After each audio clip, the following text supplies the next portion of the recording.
গণজাগরণ কণ্ঠ টিভির পক্ষ থেকে সবাইকে স্বাগতম। আপনাদের সাথে আছি মোহাম্মদ নজরুল ইসলাম। দিনাজপুর -2 আসনে মনোনয়ন প্রত্যাশী মাওলানা এম.এ তাফসির হাসানের নির্বাচনী প্রচারণা ও গণসংযোগ অব্যাহত। দিনাজপুর -2 বোচাগঞ্জ বিরল আসনের মনোনয়ন প্রত্যাশী শাপলার কান্ডারি মাওলানা এম.এ তাফসির হাসান নির্বাচনী মাঠে ব্যস্ত সময় পার করছেন। নির্বাচনের আগাম প্রস্তুতি হিসেবে তিনি নিয়মিতভাবে এলাকার সাধারণ জনগণের সঙ্গে সাক্ষাৎ, মতবিনিময় ও গণসংযোগ চালিয়ে যাচ্ছেন।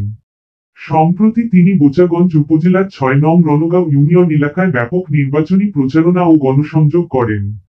পাশাপাশি তিনি ৪ নং আটগাঁও ইউনিয়নের বিভিন্ন গ্রাম ও মহল্লায় সাধারণ মানুষের খোঁজ খবর নেন, তাদের সমস্যার কথা শোনেন এবং উন্নয়নমুখী প্রতিশ্রুতি তুলে ধরেন। গণসংযোগকালে মাওলানা এম.এ তাফসির হাসান জনগণের কাছে তাদের দোয়া, সমর্থন ও আস্থা কামনা করেন।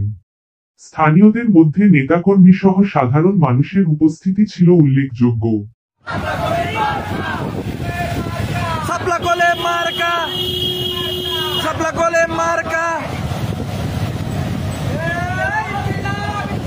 জিন্দাবাদ জিন্দাবাদ, শুভেচ্ছায় স্বাগতম।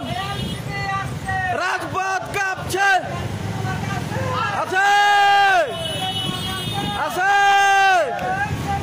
সাপলা গলে সাপলা গলে সাপলা গলে সাপলা গলে সাপলা গলে সাপলা গলে সাপলা গলে সাপলা গলে সাপলা গলে সাপলা গলে সাপলা গলে সাপলা গলে মার্কা সাপলা গলে মার্কা সাপলা গলে মার্কা সাপলা গলে মার্কা সাপলা গলে মার্কা